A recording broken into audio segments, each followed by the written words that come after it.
repeat it because I want to hear it. Do it again.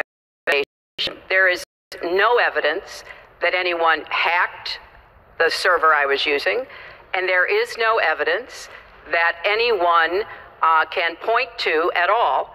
Anyone who says otherwise has no basis that any classified material ended up in the wrong hands. I take classified materials very seriously and always have. When I was on the Senate Armed Services Committee, I was privy to a lot of classified material. Obviously, as Secretary of State, I had some of the most important secrets that we possess, such as going after bin Laden. So I am very committed to taking classified information seriously. And as I said, there is no evidence that any classified information ended up in the wrong hands. Okay, we're going to move on. And yet, she didn't know the letter C on a document, right? She didn't even know what that letter meant. You know, it's amazing. I'm watching Hillary go over facts, and she's going after fact after fact, and she's lying again because she said what she did with emails was fine. You think it was fine to delete 33,000 emails? I don't think so. She said the 33,000 emails had to do with her daughter's wedding, number one, and a yoga class. Well, maybe we'll give 3 or 4 or 5 or something. 33,000 emails deleted. And now she's saying there wasn't anything wrong. And more importantly, that was after getting a subpoena. That wasn't before. That was after. She got it from the United States Congress. And I'll be honest, I am so disappointed in congressmen, including Republicans, for allowing this to happen. Our Justice Department, where her husband goes onto the back of an airplane for 39 minutes, talks to the Attorney General days before a ruling is going to be made on her case. But for you to say that there was nothing wrong with you deleting 39,000 emails, again, you should be ashamed of yourself. What you did, and this is after getting a subpoena from the United States Congress. We have to move on. Secretary Clinton, you can respond, and then we got to move on. We want to give the audience a chance put here. in jail, let alone after getting a subpoena from the United States Secretary Congress. Clinton, you can respond, then we have to move on to an audience question. Look, it's just not true, and so please go. You didn't delete them? Allow her to respond, please. Personal emails, not official. 33,000? Well, we turned over 35,000, so it was. What about the other 15,000? Please allow her to respond. She didn't talk while you talked.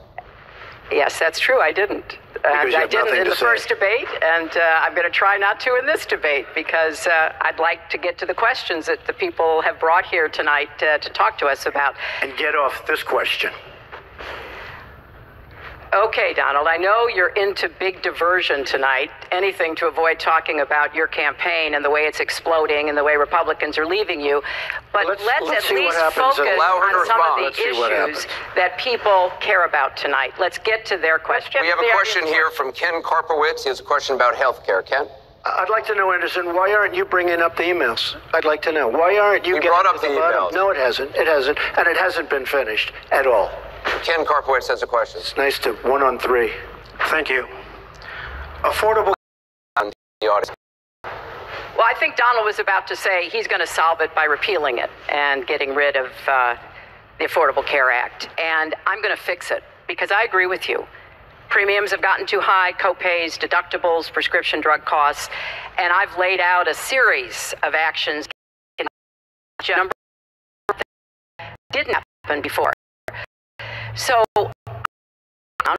we've got to provide some additional it. Obamacare is a disaster. You know it. We all know it. It's going up at numbers that nobody's ever seen worldwide. Nobody's ever seen numbers like this for healthcare. It's only getting worse. In 17, it implodes by itself. Their method of fixing it is to go back and ask Congress for more money, more and more money. And we have right now almost $20 trillion in debt. Obamacare will never work. It's very bad health insurance, far too expensive. And not only expensive for the person that has it, President Obama never. CARE Act was meant to try to fill the gap between people who were too poor and couldn't put together any resources to afford health care, namely people on Medicaid, obviously Medicare, which is a single-payer system, which takes care of our elderly and does a great job doing it, by the way. And then all the people who were employed, but people who were working but didn't have the money to afford insurance and didn't have anybody, an employer or anybody else to help them. That was the slot that the Obamacare approach was to take. And like I say, 20 million people now have health insurance. So if we just rip it up and throw it away, what Donald's not telling you is we just turn it back to the insurance companies the way it used to be. And that means the insurance companies get to do pretty much whatever they want, including saying, look, I'm sorry, you've got diabetes, you have cancer. First of all, is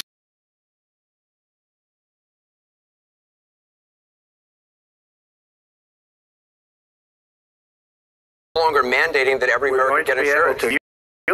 What does that mean? Competition in the insurance industry. Once we break out the lines and allow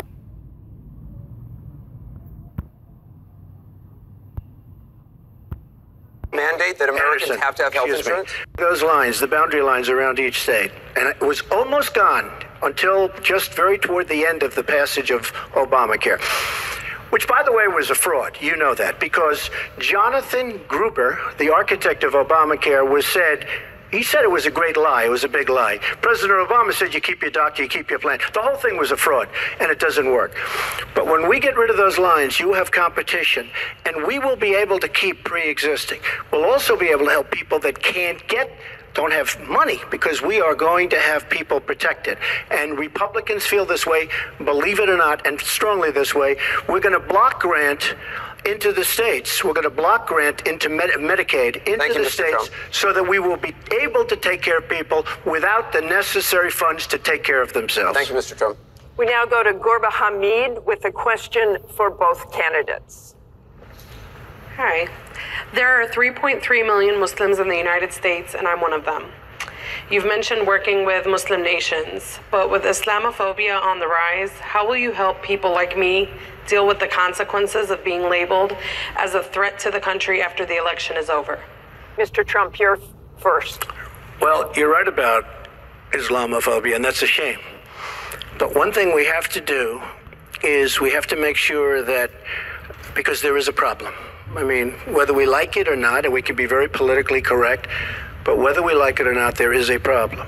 And we have to be sure that Muslims come in and report when they see something going on. When they see hatred going on, they have to report it. As an example, in San Bernardino, many people saw the bombs all over the apartment of the two people that killed 14 and wounded many, many people.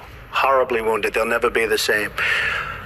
Muslims have to report the problems when they see them. And, you know, there's always a reason for everything. If they don't do that, it's a very difficult situation for our country.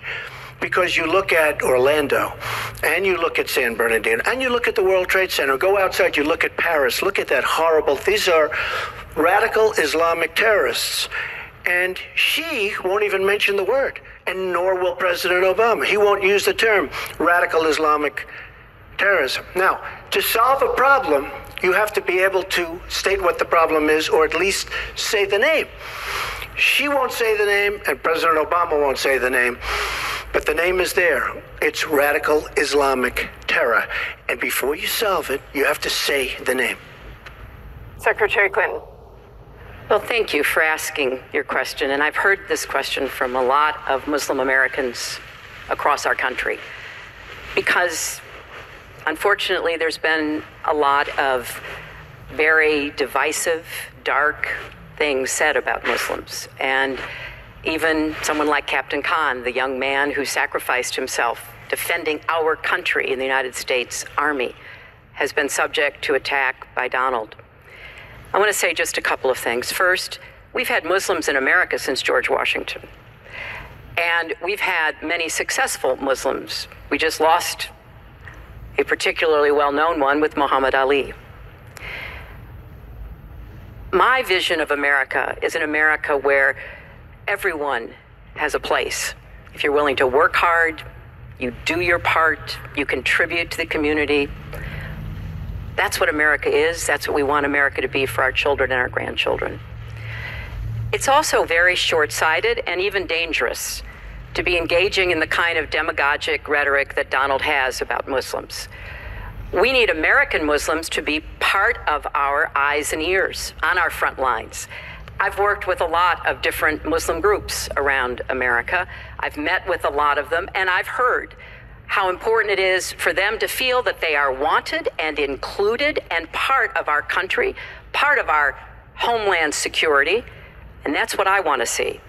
It's also important, I intend to defeat ISIS, to do so in a coalition with majority Muslim nations.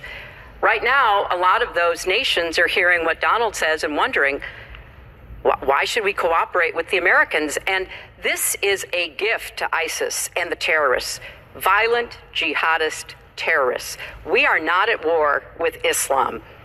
And it is a mistake, and it plays into the hands of the terrorists to act as though we are. So I want a country where citizens like you and your family are just as welcome as anyone else. Thank you, Secretary Clinton. Mr. Trump, in December, you said this: Donald J. Trump is calling for a total and complete shutdown of Muslims entering the United States until our country's representatives can figure out what the hell is going on. We have no choice. We have no choice. Your running mate said this week that the Muslim ban is no longer your position. Is that correct? And if it is, was it a mistake to have a religious test? First of all, Captain Khan is an American hero. And if I were president at that time, he would be alive today. Because unlike her, who voted for the war without knowing what she was doing, I would not have had our people in Iraq. Iraq was a disaster. So he would have been alive today. The Muslim ban is something that in some form has morphed into a extreme vetting from certain areas of the world. Hillary Clinton wants to allow And why did it morph into that? Answer the question. Why don't you still believe her? You I do. Me all the time. Why don't you interrupt her? Would you please explain whether or not the Muslim ban still stands? It's called extreme vetting. We are going to areas like Syria where they're coming in by the tens of thousands because of Barack Obama, and Hillary Clinton wants to allow a 550% increase over Obama. People are coming into our country like we have no idea who they are, where they're from, what their feelings about our country is, and she wants 550% more. This is going to be the great Trojan horse of all time. We have enough problems in this country. I believe in building safe zones. I believe in having other people pay for them. As an example, the Gulf states who are not carrying their weight, but they have nothing but money, and take care of people. But I don't want to have, with all the problems this country has and all of the problems that you see going on, hundreds of thousands of people coming in from Syria when we know nothing about them. We know nothing about their values, and we know nothing about their love for our country. And Secretary Clinton, let me ask you about that, because you have asked for an increase from 10 to 65,000 Syrian refugees. We know you want tougher vetting. That's not a perfect system. So why take the risk of having those refugees come into the country? Well, first of all, I will not let anyone into our country that I think poses a risk to us. But there are a lot of refugees, women and children. Think of that picture we all saw of that 4-year-old boy with the blood on his forehead because he'd been bombed by the Russian and Syrian air forces. There are children suffering in this catastrophic war, largely, I believe, because of Russian aggression. And we need to do our part. We by no means are carrying anywhere near the load that Europe and others are. But we will have vetting that is as tough as it needs to be from our professionals, our intelligence experts, and others. But it is important for us as a policy, not to say, as Donald has said, we're going to ban people based on a religion. How do you do that? We are a country founded on religious freedom and liberty. How do we do what he has advocated without causing great distress within our own country? Are we going to have religious tests? when people fly into our country? And how do we expect to be able to implement those? So I thought that what he said was extremely unwise and even dangerous. And indeed, you can look at the propaganda on a lot of the terrorist sites, and what Donald Trump says about Muslims is used to recruit fighters because they want to create a war between us. And the final thing I would say, this is the 10th or 12th time that he's denied being for the war in Iraq. We have it on tape. The entire press corps has looked at it. It's been debunked, but it never stops him from saying whatever he wants to say. Has not been debunked. So please has not been debunked. Go to HillaryClinton.com and you can see it. I was against the war in Iraq. Has not been debunked. And you voted for it, and you shouldn't have. Well, I just want to There's been lots of fact-checking on that. I'd like to move on to an online question. She just went about 25 seconds over her time. Could I just respond to this, please? Very quickly, please. Hillary Clinton, in terms of having people come into our country, we have many criminal illegal aliens. When we want to send them back to their country says we don't want them. In some cases, they're murderers, drug lords, drug problems, and they don't want them. And Hillary Clinton, when she was Secretary of State, said, that's okay, we can't force it into their country. Let me tell you, I'm going to force them right back into their country. They're murderers and some very bad people. And I will tell you very strongly, when Bernie Sanders said she had bad judgment, she has really bad judgment, because we are letting people into this country that are going to cause problems and crime like you've never seen. We're also letting drugs pour through our southern border at a record clip, and it shouldn't be allowed to happen. ICE just endorsed me. They've never endorsed a presidential candidate. The Border Patrol agents, 16,500, just recently endorsed me. And they endorsed me because I understand the border. She doesn't. She wants amnesty for everybody. Come right in, come right over.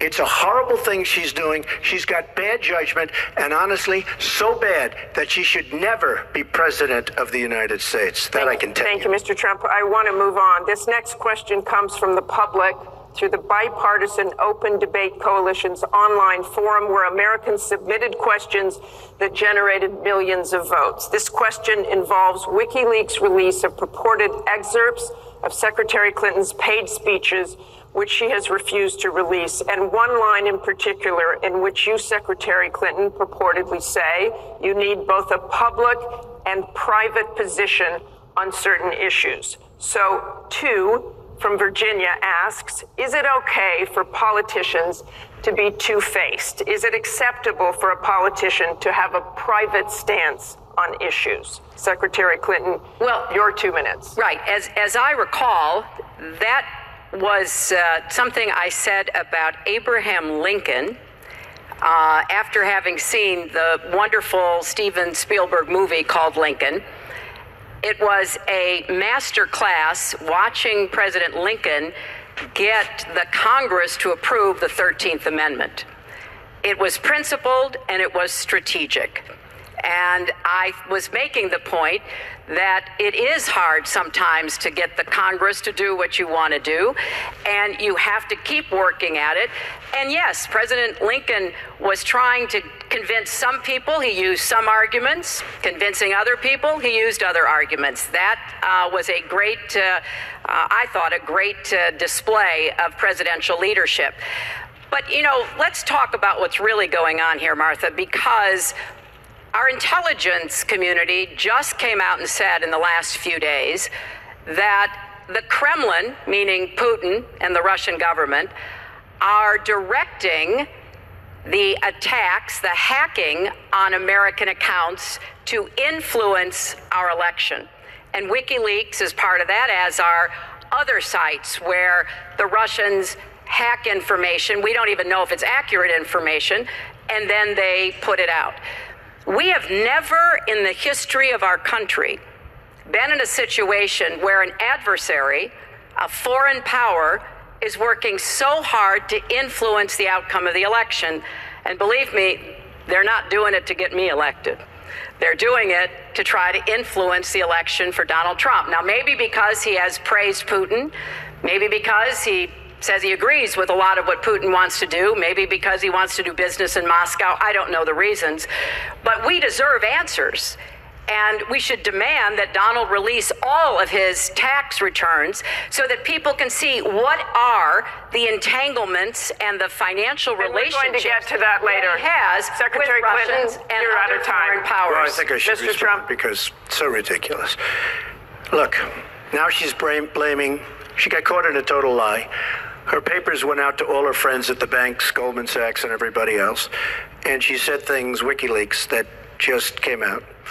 And she lied. Now she's blaming the lie on the late, great Abraham Lincoln. That's one that I haven't. Okay, Honest Abe. Honest Abe never lied. That's the good thing. That's the big difference between Abraham Lincoln and you. That's a big, big difference. We're talking about some difference. But as far as other elements of what she was saying, I don't know, Putin. I think it would be great if we got along with Russia because we could fight ISIS together, as an example. But I don't know, Putin. But I notice anytime anything wrong happens, they like to say, the Russians. She doesn't know if it's the Russians doing the hacking. Maybe there is no hacking. But they always blame Russia. And the reason they blame Russia is because they think they're trying to tarnish me with Russia. I know nothing about Russia. I know about Russia, but I know nothing about the inner workings of Russia. I don't deal there. I have no businesses there. I have no loans from Russia.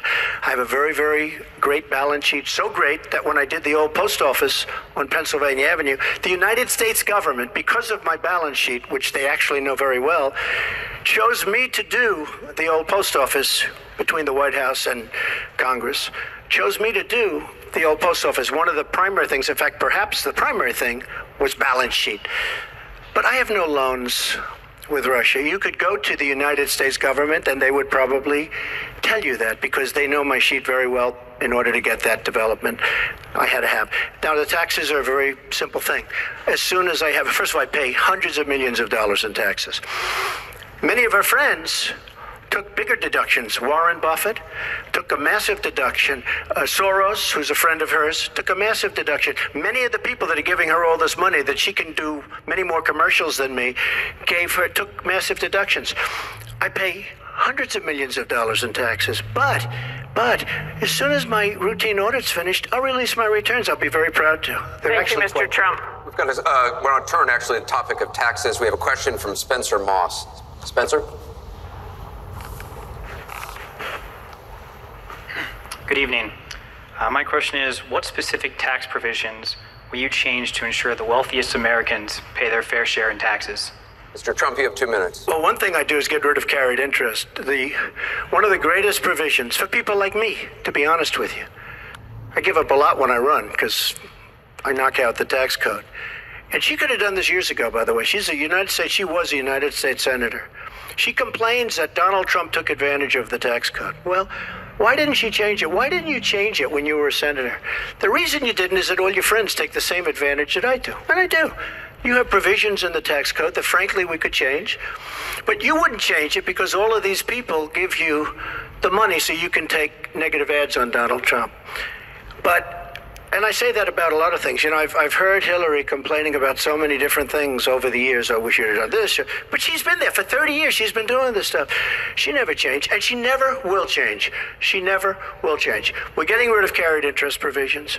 I'm lowering taxes, actually, because I think it's so important for corporations, because we have corporations leaving, massive corporations and little ones. Little ones can't form. We're getting rid of regulations, which goes hand in hand with the lowering of the taxes. But we're bringing the tax rate down from 35% to 15%. We're cutting taxes for the middle class, and I will tell you, we are cutting them big league for the middle class. And I will tell you, Hillary Clinton is raising your taxes, folks. You can look at me. She's raising your taxes really high.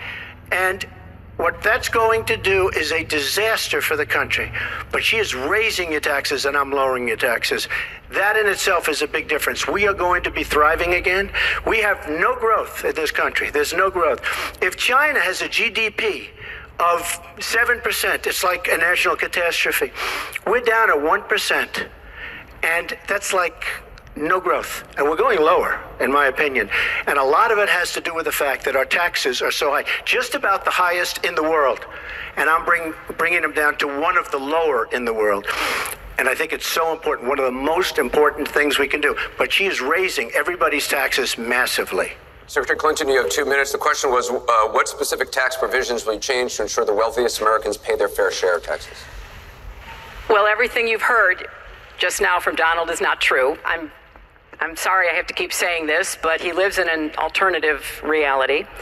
And it is sort of amusing to hear somebody who hasn't paid federal income taxes in maybe 20 years talking about what he's going to do. But I'll tell you what he's going to do.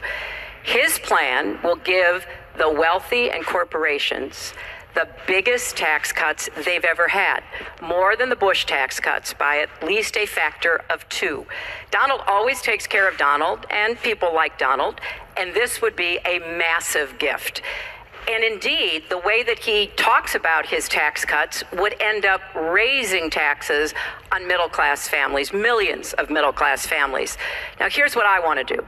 I have said nobody who makes less than $250,000 a year, and that's the vast majority of Americans, as you know, will have their taxes raised, because I think we've got to go where the money is. And the money is with people who've taken advantage of every single break in the tax code. And yes, when I was a senator, I did vote to close corporate loopholes. I voted to close, I think, one of the loopholes he took advantage of when he claimed $1 billion loss that enabled him to avoid paying taxes. I want to have a tax on people who are making $1 million. It's called the Buffett rule. Yes, Warren Buffett is the one who's gone out and said somebody like him should not be paying a lower tax rate than his secretary. I want to have a surcharge on incomes above $5 million. We have to make up for lost times because I want to invest in you. I want to invest in hardworking families. And I think it's been unfortunate, but it's happened, that since the Great Recession, the gains have all gone to the top. And we need to reverse that. People like Donald who paid 0 in taxes, 0 for our vets, 0 for our military, 0 for health and education. That is wrong. And we're going to make sure that nobody, no corporation and no individual can get away without paying his fair share to support our country. Mr. Trump, I want to give you the chance to respond. I just want to tell our viewers what she's referring to. In the last month, taxes were the #1 issue on Facebook for the first time in the campaign. The New York Times published 3 pages of your 1995 tax returns. They show you claimed a $916 million loss, which means you could have avoided paying personal federal income taxes for years. You've said you pay state taxes, employee taxes, real estate taxes, property taxes. You have not answered, though, a simple question. Did you use that $916 million loss to avoid paying personal federal income taxes for years? Of course I do. Of course I do. And so do all of her donors, or most of her donors. I know many of her donors. Her donors took massive tax write-offs. So have you not paid personal federal income taxes? A lot of my write-off was depreciation and other things that Hillary, as a senator, allowed. And she'll always allow it because the people that give her all this money, they want it. That's why. See, I understand the tax code better than anybody that's ever run for president.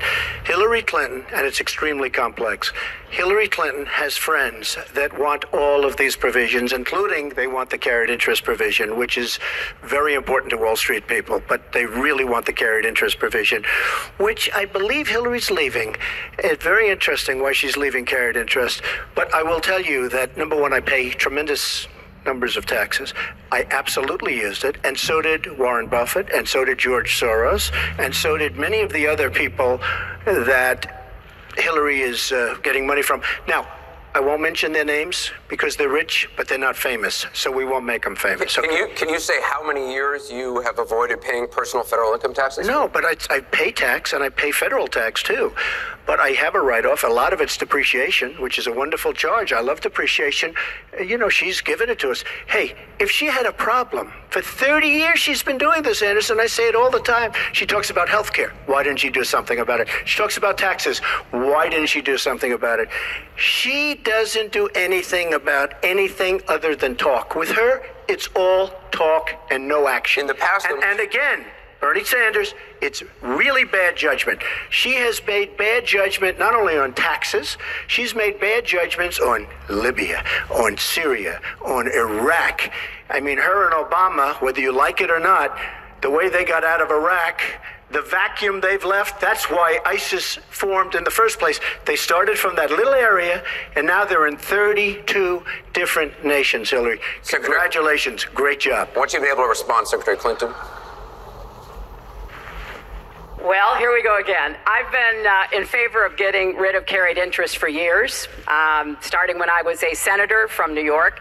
But that's not the point here. Why didn't you do it?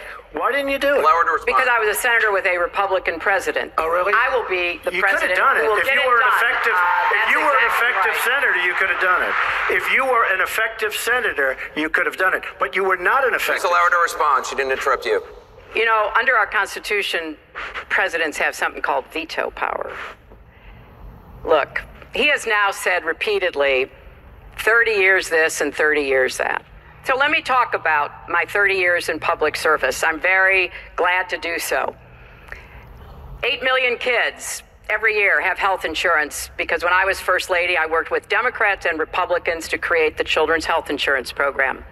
Hundreds of thousands of kids now have a chance to be adopted because I worked to change our adoption and foster care system.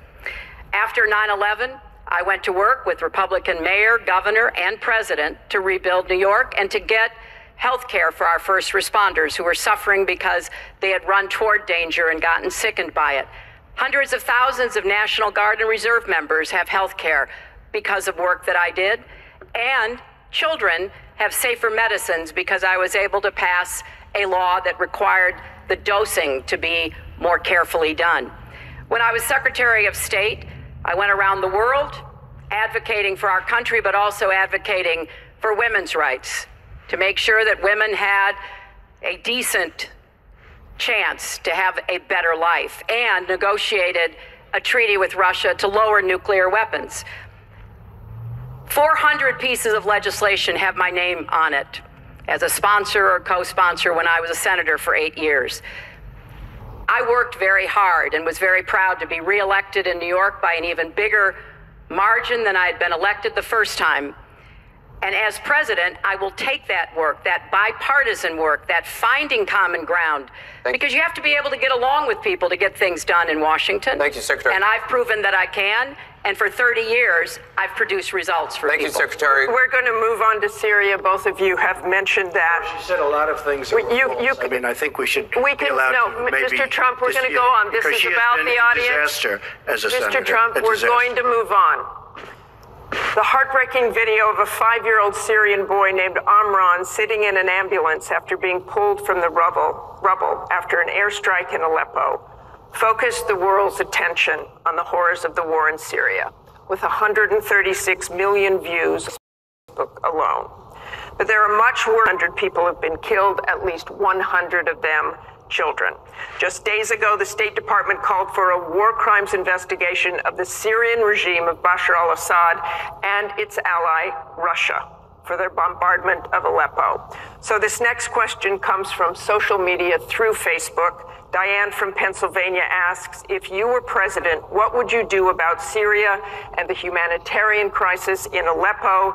Isn't it a lot like the Holocaust when the U.S. waited too long before we helped? Secretary Clinton, we will begin with your 2 minutes. Well, the situation in Syria is catastrophic.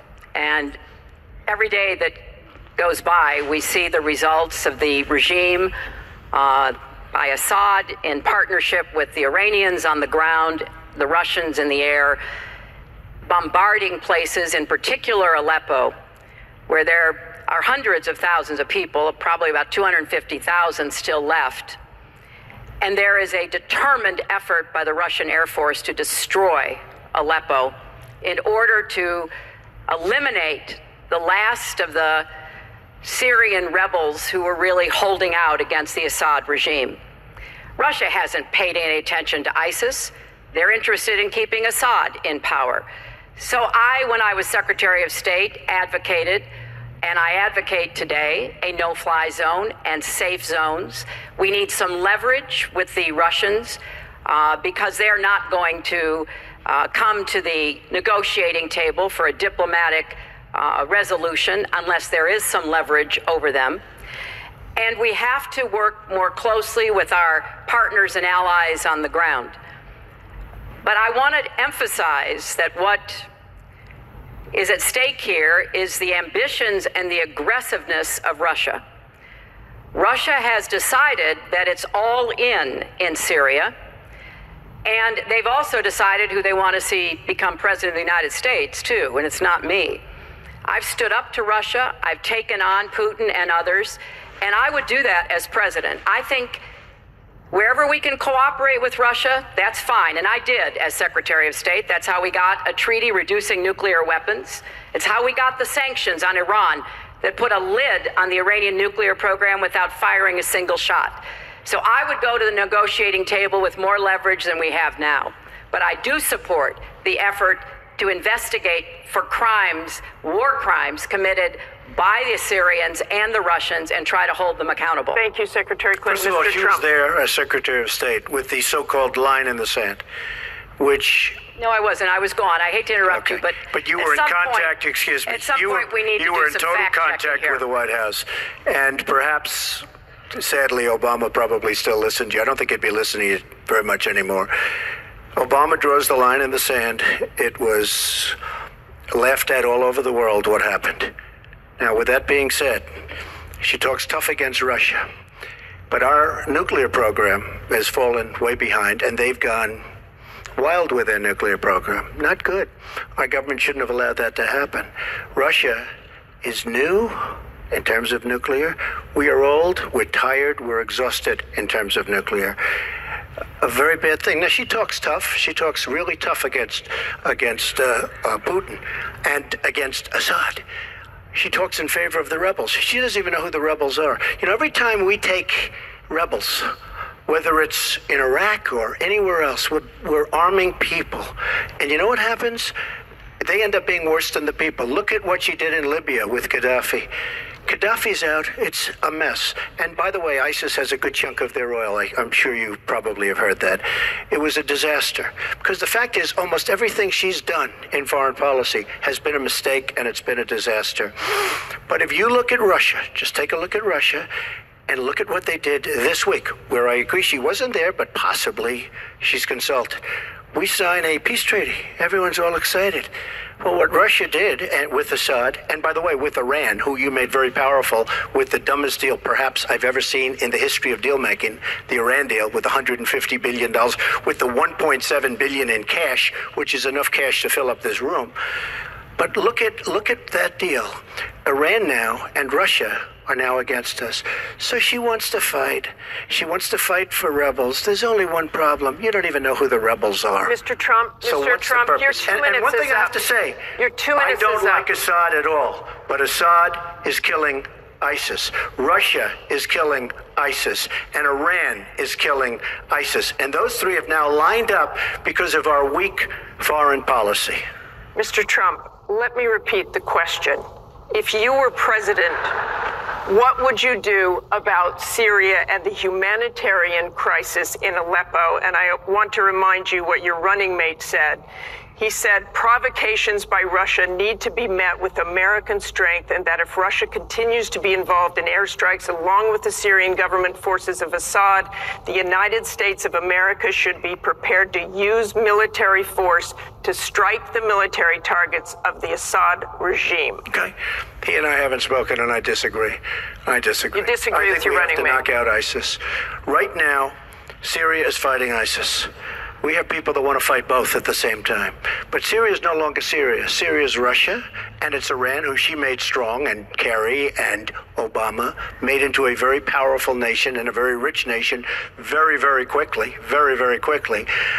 I believe we have to get ISIS. We have to worry about ISIS before we can get too much more involved. She had a chance to do something with Syria. They had a chance, and that was the line. What do you think And will she- happen if Aleppo falls? I think Aleppo is a disaster humanitarian-wise. What do you think will It is a happen if it falls?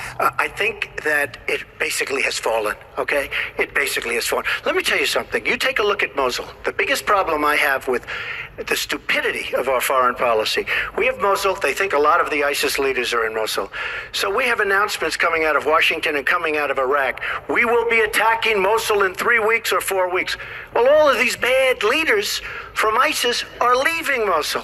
Why can't they do it quietly? Why can't they do the attack, make it a sneak attack, and after the attack is made, inform the American public that we've knocked out the leaders, we've had a tremendous success. People leave. Why do they have to say we're going to be attacking Mosul within the next 4 to 6 weeks, which is what they're saying? How stupid is our country? There are sometimes reasons the military does that. Psychological warfare. I can't think of any. It might be to help get civilians out. And we have, look, I have 200 generals and admirals who endorse me. I have 21 Congressional Medal of Honor recipients who endorse me. We talk about it all the time. They understand. Why can't they do something secretively where they go in and they knock out the leadership?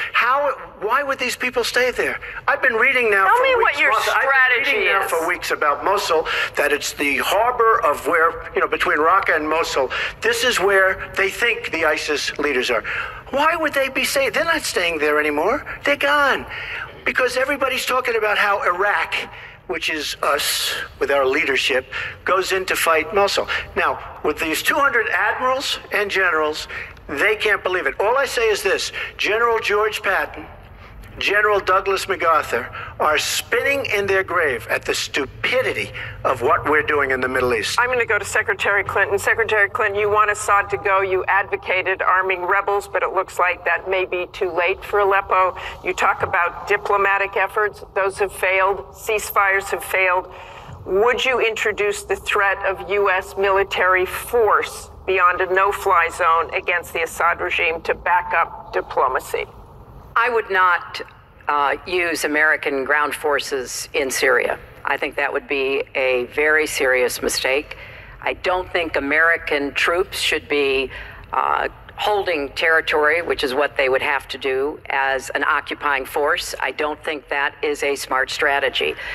I do think the use of special forces, which we're using, the use of enablers and trainers in Iraq, which has had some positive effects, are very much in our interests. And so I do support what is happening. But what would you do differently than President Obama is doing? Martha, I hope that by the time I hope by the time I am president, that we will have pushed ISIS out of Iraq. I do think that there is a good chance that we can take Mosul. And, Donald says he knows more about ISIS than the generals. No, he doesn't. There are a lot of very important planning going on, and some of it is to signal to the Sunnis in the area, as well as Kurdish Peshmerga fighters, that we all need to be in this, and that takes a lot of planning and preparation. I would go after Baghdadi. I would specifically target Baghdadi because I think our targeting of al-Qaeda leaders, and I was involved in a lot of those operations, highly classified ones, made a difference. So I think that could help. I would also consider arming the Kurds. The Kurds have been our best partners in Syria as well as Iraq. And I know there's a lot of concern about that in some circles, but I think they should have the equipment they need so that Kurdish and Arab fighters on the ground are the principal way that we take Raqqa after pushing ISIS out of Iraq. Thank you very much. We're going to move on. Funny, she went over a minute over, and you don't stop her. When I go 1 second over, it's like you had many answers. It's really very interesting. We've got a question over here from James Carter. Mr. Carter?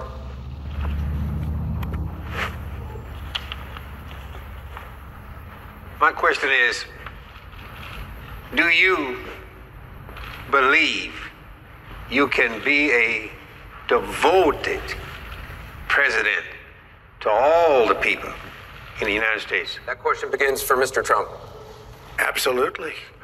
I mean, she calls our people deplorable, a large group, and irredeemable. I will be a president for all of our people, and I'll be a president that will turn our inner cities around and will give strength to people and will give economics to people and will bring jobs back, because NAFTA, signed by her husband, is perhaps the greatest disaster trade deal in the history of the world, not in this country. It stripped us of manufacturing jobs. We lost our jobs.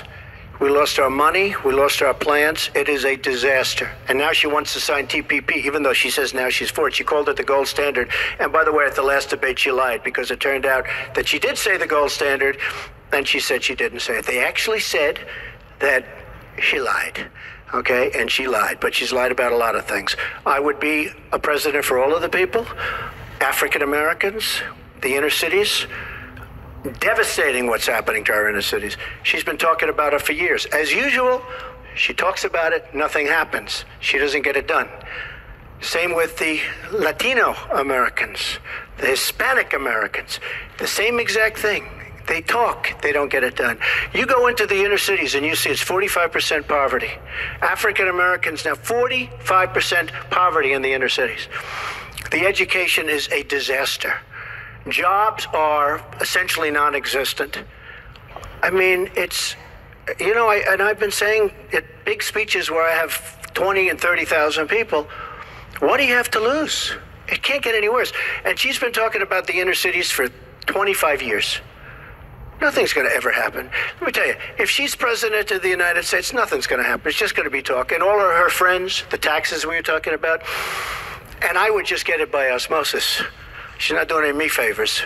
But by doing all the others favors, she's doing me favors. Mr. Trump, thank you. But I will tell you, she's all talk. It doesn't get done. All you have to do is take a look at her Senate run. Take a look at upstate New York. Your 2 minutes is up. Secretary Clinton, it turned out 2 to minutes. be a disaster. You have 2 minutes, Secretary Clinton. Well, 67% of the people voted to re-elect me when I ran for my second term, and I was very proud and very humbled by that. Mr. Carter, I have tried my entire life to do what I can to support children and families. You know, right out of law school, I went to work for the Children's Defense Fund, and Donald talks a lot about, you know, the 30 years I've been in public service. I'm proud of that. You know, I started off as a young lawyer working against discrimination against African American children in schools and in the criminal justice system. I worked to make sure that kids with disabilities could get a public education, something that I care very much about. I have worked with Latinos. One of my first jobs in politics was down in South Texas, registering Latino citizens to be able to vote.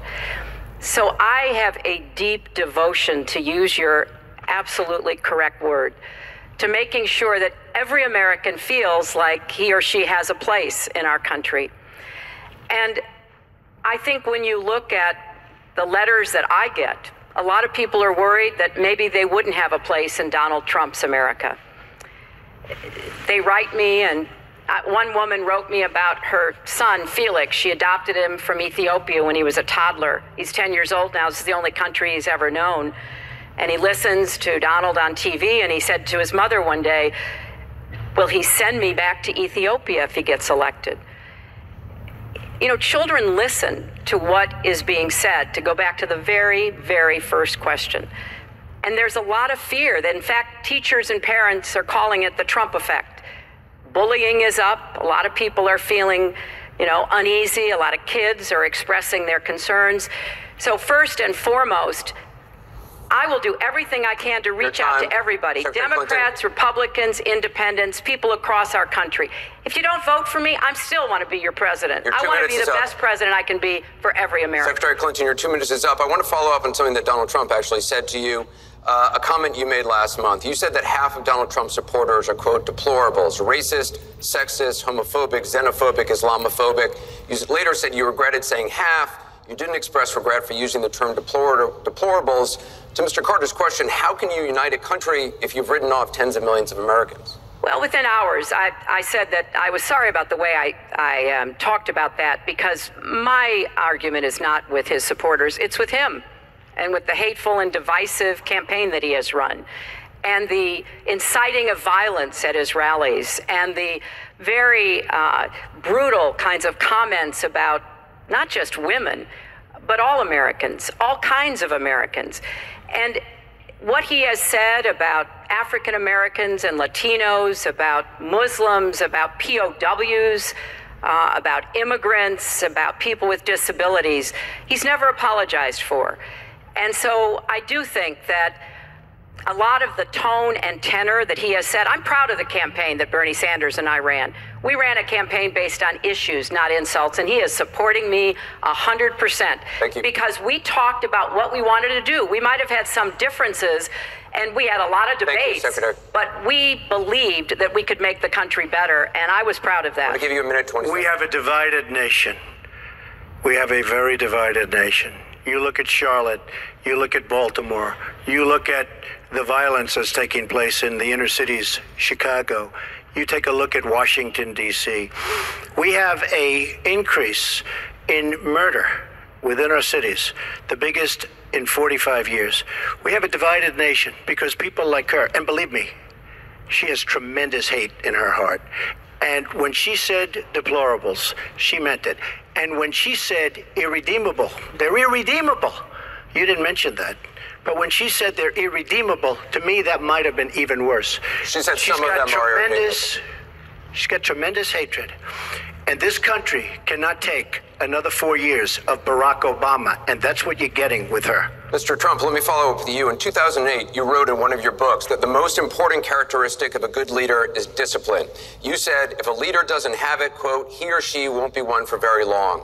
In the days after the first debate, you sent out a series of tweets from 3 a.m. to 5 a.m., including one that told people to check out a sex tape. Is that the discipline of a good leader? No, it wasn't check out a sex tape. It was just take a look at the person that she built up to be this wonderful Girl Scout, who was no Girl Scout.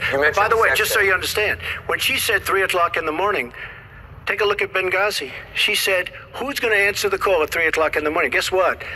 She didn't answer because when Ambassador Stevens... The question is that the discipline of a good leader? 600 times. Well, she said she was awake at 3 o'clock in the morning. And she also sent a tweet out at 3 o'clock in the morning, but I won't even mention that.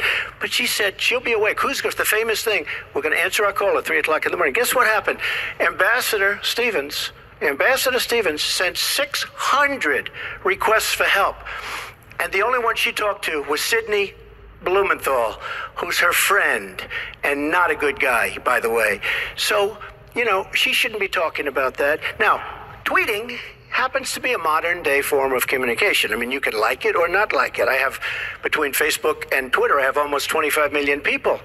It's a very effective way of communication. So you can put it down, but it is a very effective form of communication. I'm not unproud of it, to be honest with you. Secretary Clinton, does Mr. Trump have the discipline to be a good leader? No. I'm shocked to hear that.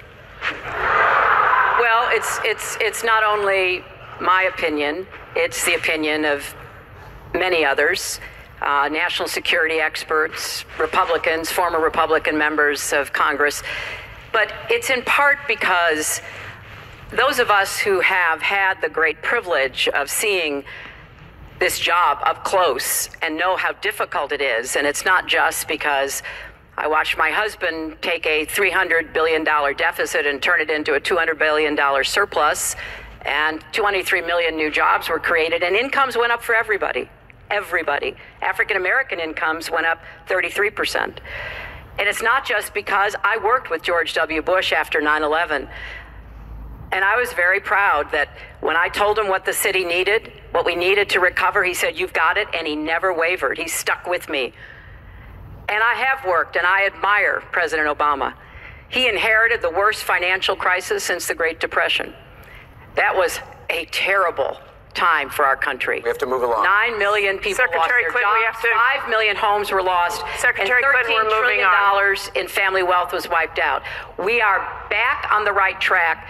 He would send us back into recession with his tax plans. Secretary Clinton, we are moving to an audience question. We're almost out of time. We have another. Mr. Trump, we're moving to an audience question. It is our country Mr. Trump, has the Secretary slowest growth, Clinton, we and want to get jobs to are a the disaster. audience. Thank you very much, both of you.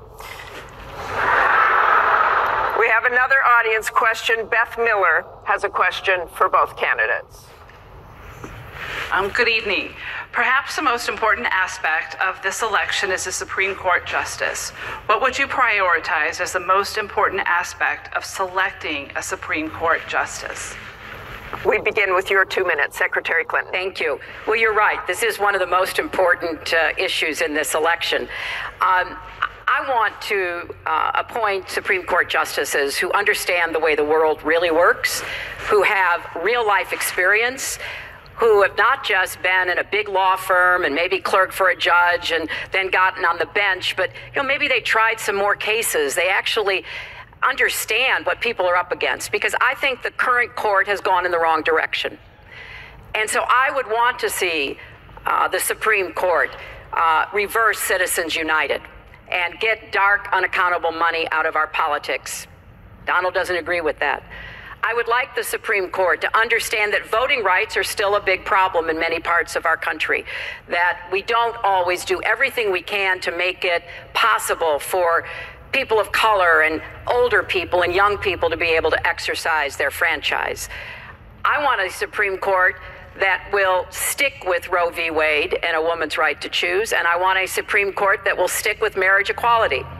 Now, Donald has put forth the names of some people that he would consider, and among the ones that he has suggested are people who would reverse Roe v. Wade and reverse marriage equality. I think that would be a terrible mistake and would take us backwards. I want a Supreme Court that doesn't always side with corporate interests. I want a Supreme Court that understands because you're wealthy and you can give more money to something doesn't mean you have any more rights or should have any more rights than anybody else. So I have very clear views about what I want to see to tend to change the balance on the Supreme Court. And I regret deeply that the Senate has not done its job. And they have not permitted a vote on the person that President Obama, a highly qualified person, they've not given him a vote to be able to have the full complement of 9 Supreme Court justices. I think that was a dereliction of duty. I hope that they will see their way to doing it, but if I am so fortunate enough as to be president, I will immediately move to make sure that we fill that. We have 9 justices Secretary Clinton. to work on behalf of our people. Thank you. You're out of time, Mr. Trump. Justice Scalia, great judge, died recently, and we have a vacancy. I am looking to appoint judges very much in the mold of Justice Scalia. I'm looking for judges, and I've actually picked 20 of them so that people would see highly respected, highly thought of, and actually very beautifully reviewed by just about everybody, but people that will respect the Constitution of the United States. And I think that this is so important. Also, the Second Amendment, which is totally under siege by people like Hillary Clinton. They'll respect the Second Amendment and what it stands for, what it represents. So important to me. Now, Hillary mentioned something about contributions, just so you understand. So I will have in my race more than $100 million put in of my money, meaning I'm not taking all of this big money from all of these different corporations like she's doing. What I ask is this. So I'm putting in more than, by the time it's finished, I'll have more than $100 million invested. Pretty much self-funding mine. We're raising money for the Republican Party, and we're doing tremendously on the small donation, $61 average or so. I asked Hillary, why doesn't she made $250 million by being in office? She used the power of her office to make a lot of money. Why isn't she funding, not for $100 million, but why don't you put 10 or 20 or 25 or $30 million into your own campaign? It's $30 million less for special interests that will tell you exactly what to do.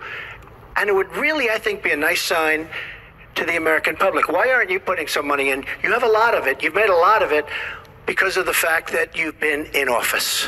You made a lot of it while you were Secretary of State, actually. So why aren't you putting money into your own campaign? I'm just curious. Well, thank you very much. Thank you. We're going to get on to one more question. The question was about the Supreme Court, and I just want to quickly say, very quickly, I respect the Second Amendment, but I believe there should be comprehensive background checks, and we should close the gun show loophole and close the online loophole. We have one more question, as many Mrs. lives Clinton. as we possibly can. We have one more question from Ken Bone about energy policy. Ken? What steps will your energy policy take to meet our energy needs, while at the same time remaining environmentally friendly and minimizing job loss for fossil power plant workers? Mr. Trump, 2 minutes. Absolutely. I think it's such a great question because energy is under siege by the Obama administration, under absolute siege. The EPA, Environmental Protection Agency, is killing these energy companies. And foreign companies are now coming in, buying so many of our different plants, and then rejiggering the plant so that they can take care of their oil. We are killing, absolutely killing our energy business in this country. Now, I'm all for alternative forms of energy, including wind, including solar, etc. But we need much more than wind and solar. And you look at our miners. Hillary Clinton wants to put all the miners out of business. There is a thing called clean coal. Coal will last for 1,000 years in this country. Now we have natural gas and so many other things because of technology. We have we have found over the last 7 years, we have found tremendous wealth right under our feet. So good, especially when you have 20 trillion in debt. I will bring our energy companies back. They'll be able to compete. They'll make money. They'll pay off our national debt. They'll pay off our tremendous budget deficits, which are tremendous. But we are putting our energy companies out of business. We have to bring back our workers. You take a look at what's happening to steel and the cost of steel, and China dumping vast amounts of steel all over the United States, which essentially is killing our steel workers and our steel companies. We have to guard our energy companies. We have to make it possible. The EPA is so restrictive that they are putting our energy companies out of business. And all you have to do is go to a great place like West Virginia or places like Ohio, which is phenomenal, or places like Pennsylvania, and you see what they're doing to the people, miners and others in the energy business. It's a disgrace. Your time is up. Thank you, sir. It's an absolute disgrace. And Secretary Clinton, 2 minutes. Well, that was very interesting. First of all, China is illegally dumping steel in the United States, and Donald Trump is buying it to build his buildings, putting steel workers and American steel plants out of business. That's something that I fought against as a senator, and that I would have a trade prosecutor to make sure that we don't get taken advantage of by China on steel or anything else. You know, because it sounds like you're in the business or you're aware of people in the business, you know that we are now for the first time ever energy independent. We are not dependent upon the Middle East, but the Middle East still controls a lot of the prices. So the price of oil has been way down, and that has had a damaging effect on a lot of the oil companies, right? We are, however, producing a lot of natural gas, which serves as a bridge to more renewable fuels, and I think that's an important transition. We've got to remain energy independent. It gives us much more power and freedom than to be worried about what goes on in the Middle East. We have enough worries over there without having to worry about that. So I have a comprehensive energy policy, but it really does include fighting climate change, because I think that is a serious problem. And I support moving toward more clean, renewable energy as quickly as we can, because I think we can be the 21st century clean energy superpower and create millions of new jobs and businesses.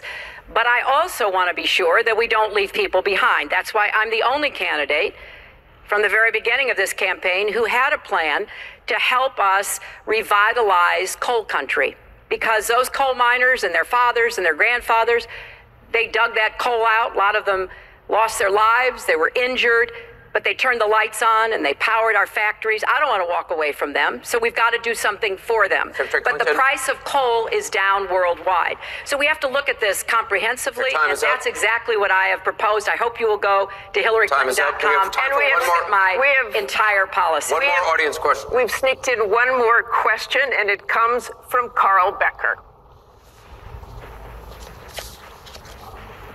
Good evening. My question to both of you is, regardless of the current rhetoric, would either of you name one positive thing that you respect in one another?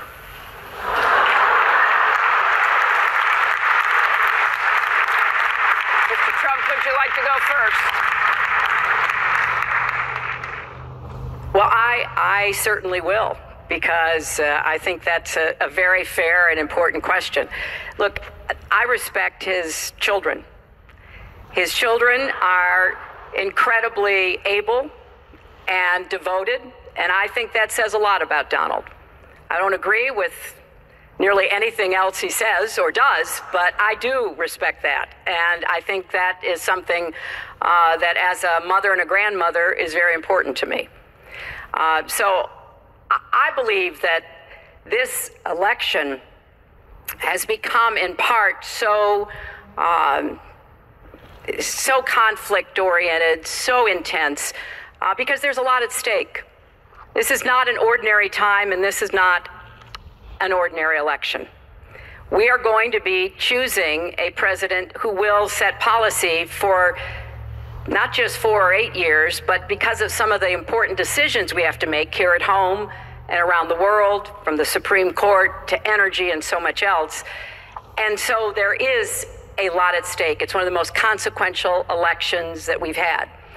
And that's why I've tried to put forth specific policies and plans, trying to get it off of the personal and put it on to what it is I want to do as president.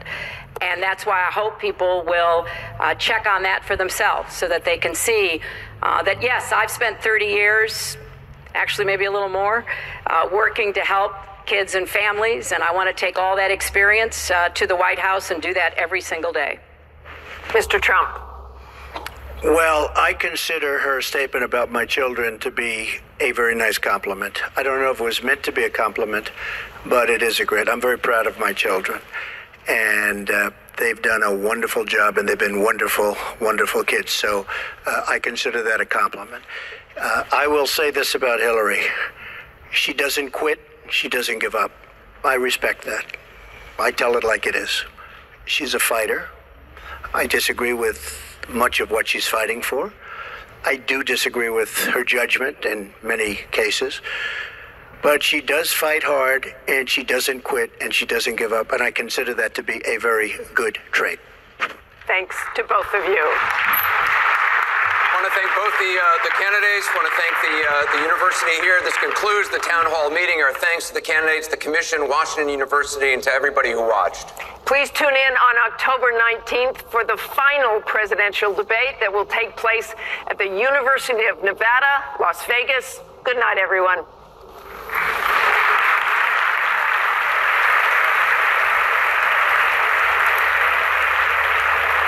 And that concludes 90 minutes of a feisty presidential debate. Donald Trump and Hillary Clinton shaking hands at the end, which you may have noticed they did not do at the beginning of this debate. I'm joined once again by Andrea Mitchell. Andrea, it's Kate Snow speaking here from New York. Your headlines out of tonight.